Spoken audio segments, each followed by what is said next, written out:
You've probably seen it, RC car boxes shouting numbers like 60, 70, even 100 miles per hour.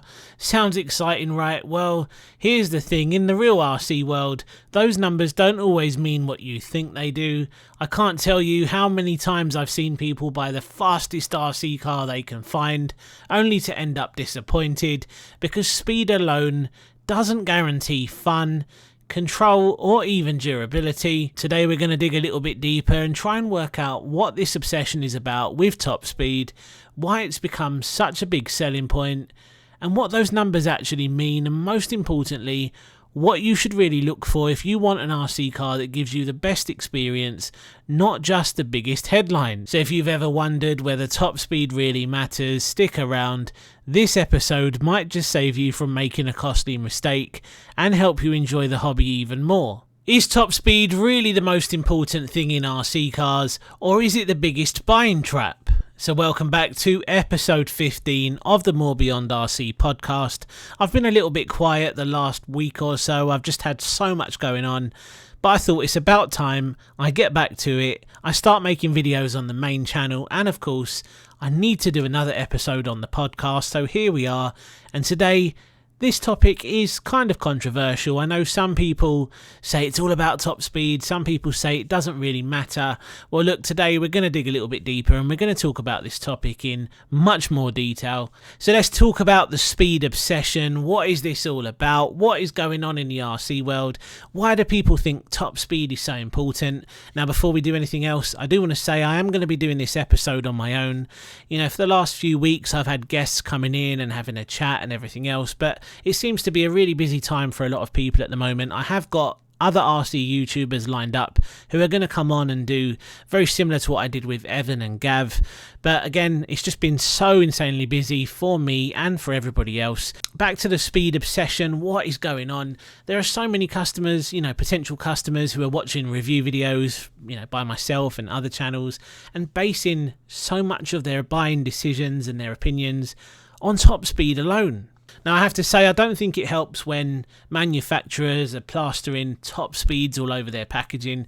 Now, essentially, you need to put yourself into the position of a potential customer walking into an RC store. You see lots of different boxes lined up. You want the most for your money, and I get that. I totally understand. I've been there myself. You walk into an RC store, you've got a set budget. You want to get the most for your money. Now, there's a lot of people out there who think getting the most for your money is going as fast as possible. Now, I totally disagree with that, because there are so many factors to consider when it comes to buying an RC car. You've got handling, you've got parts availability. There are so many things you need to consider, not just top speed alone. Now, I've said it before, but what use is going fast if the thing won't handle?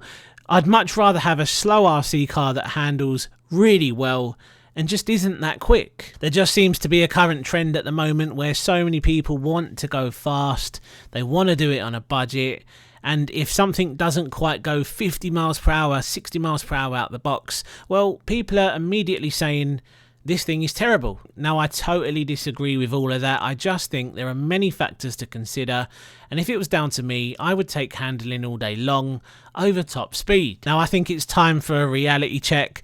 I'm going to tell you straight up, those numbers that you're seeing on the boxes, they aren't always achievable, or they are achievable but not always as easy as it may seem. Now, top speed numbers are often measured with ideal conditions, optional gearing, sometimes special batteries. A lot of the time it's not realistic to think that RC car will do that exact top speed that you've just seen on the box. Sometimes there's things that you have to change to actually make it possible. Now, a lot of the time these top speeds are unrealistic when it comes to real world driving. You have to factor in many different things: speed, control, fun, durability, handling, and battery life. There are so many different things you need to consider. All I would say is it's like buying a real car that does 0 to 60 in 2 seconds, but ignoring comfort, safety, and handling. Which one would you rather have? A car that does 0 to 60 in 7 seconds, but is insanely comfortable, incredibly safe, and handles incredibly well? Well, I know which one I would pick. So the reality of it is, to get those top speeds that you see on the box, a lot of the time you need to make changes to the RC car when it comes to gearing. You need to be a little bit picky about your battery choice, which of course is going to increase cost as well. And most importantly, you need somewhere to run these cars up to that speed and ideal conditions. So let's talk about what actually matters when it comes to selecting an RC car, because to me, it's not always about the top speed. You know, handling and control. I'd much rather have a well-handling RC car compared to an RC car that is just mega quick, but just handles like a pig. Obviously, durability is important as well, because crashes do happen, believe it or not, but there are groups of people out there who think you're never going to break your RC car. Take it from me and take it from everyone else. You will break your RC car at some point. Now, you've also got to talk about, you know, where you're choosing to run these things. You know, if you see an on-the-box speed of 60 miles per hour, the chances are that's 60 miles per hour on-road, on tarmac. It's not going to be off-road. Now, if you're buying an off-road truck and you're planning on doing 60 miles per hour off-road, I highly doubt that's going to happen. Most of the time, those speed runs, or, you know, that when they were working out how fast these cars actually go or how fast they can go, the chances are those speeds were worked out on tarmac, on road. Now, you've also got to consider runtime here, because the faster you're going, you're pulling more from your battery, so you're going to get reduced run times. Runtime for me is also really important. I think that is a massive factor that I like to consider. Obviously, that is dependent on your battery choice. That has nothing to do with the RC car. You're going to look at high capacity packs if you want longer runtime. Upgradability and parts availability for me is massively important. Being able to get parts quickly, I would take that over anything else. And of course, ease of maintenance, because again, believe it or not, people think RC cars don't require maintenance. Just like real cars, they need maintenance. There are things you need to look after. So I'm going to do my best to give you some advice if you are a brand new RC hobbyist, you've just got into the RC hobby for the first time. Here's a little bit of advice for you. Don't go for the fastest thing possible. Don't go for the fastest RC car for your budget. I would say look at something, look at reviews, look at, you know, what people are saying, and go for something in your budget that is kind of a really good all-rounder. Trust me, it is not always about speed.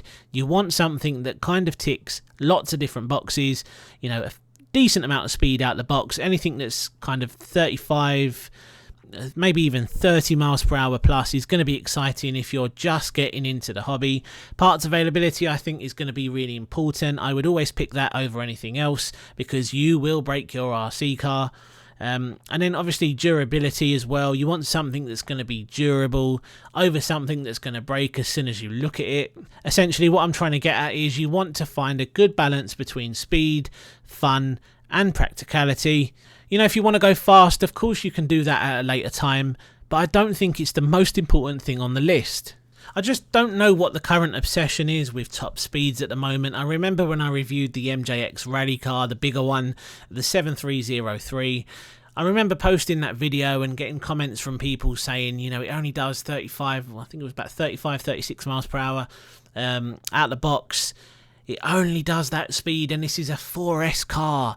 You know, people were so obsessed by the fact that it only did 35 miles per hour out the box.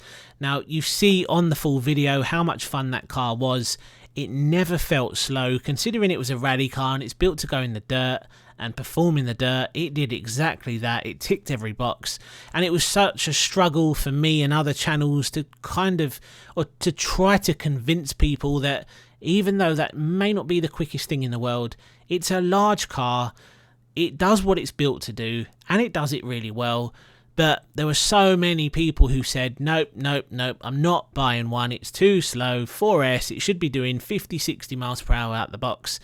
Trust me, you do not need a 50 mile per hour rally car. You will not be able to use that kind of speed off-road.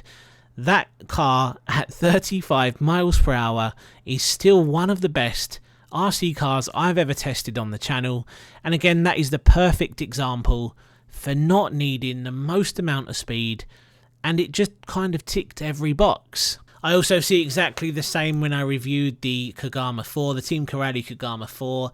Again, I got hit with lots of comments from people saying it was slow, and you know, I kind of made a point about saying, well look, you can gear up a little bit if you want a little bit more speed, if you want to take it into the 40s. All you need to do is spend £5 on a new pinion gear, you know, fit that in, and you will be hitting 40 miles per hour plus, which for a 1/10 scale 4S truck is more than enough. But as you can imagine, again, the whole speed obsession, lots of people said 40 miles per hour is too slow, it's 4S, it should be doing 50, it should be doing 60 miles per hour. Totally unrealistic, totally not required. And even, on the stock pinion gear, that truck was a lot of fun. It had good handling, it was durable, looked cool, it just ticked every box. But again, the whole speed obsession that we're seeing at the moment, everyone is prioritizing speed. That is their biggest decision maker when it comes to spending their hard-earned cash. What am I going to buy? What's my next RC car? What's my first RC car? It has to be the fastest one possible for the money. Totally incorrect, totally wrong. And anyone out there who advises you to go for the fastest thing possible for your budget, do not listen to that advice. Listen to me and listen to all the other channels who are saying go for a good all-rounder, go for something that's fairly quick, fairly fun, affordable, durable. Just tick as many boxes as you can, and trust me, you're going to have a much better time. So to wrap this episode up then, just remember, top speed isn't everything. There's way more to consider. Now, I'm interested to hear what you guys make of this. Let me know in the comments section down below. And if you're listening on Spotify, you can also leave comments and I will get back to you as soon as possible. I just think it's something that I've noticed. Other channels have noticed it as well. I do speak to some other YouTubers on Facebook Messenger and WhatsApp and other places, and we've had exactly the same conversation. We've all noticed the same thing. People who are watching us seem to be basing a lot of their decision making on top speed alone when it shouldn't really be the way. There's so much to consider. Look, essentially all I want to do is help newcomers in the hobby, newcomers or people who are starting out in the hobby. I love giving advice. I love trying to get new people into the hobby, and for me the best way to go about that is trying to find something that ticks the most boxes for you, and just you got to have fun. Essentially it comes down to having fun, going as fast as possible. There's plenty of time to do that. Just focus on something that's a really good all-rounder. So there you go. That's my take on it, on the whole top speed obsession. And just like the title says, this whole thing is quite literally grinding my gears at the moment, because I seem to be saying the same thing in the comment section every single day. It's not about top speed. There's so many things to consider. It's actually getting quite tiring now, because it just is a common trend at the moment. So there you go. That was episode 15 of the More Beyond RC podcast.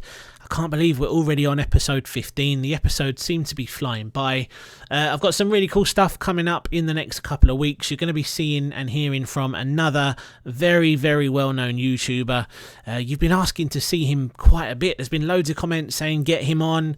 I have had a chat with him a couple of times. He is ready to go. It's just a case of finding the right day to get it done. Obviously different time zones, whatever time it is for me here is different over there, so there's many things that we've got to try and get sorted, but I am in the process of doing that. And then of course I've got a massive list of episodes that I need to get through. Some will be on my own, some will be with other people that have already been featured.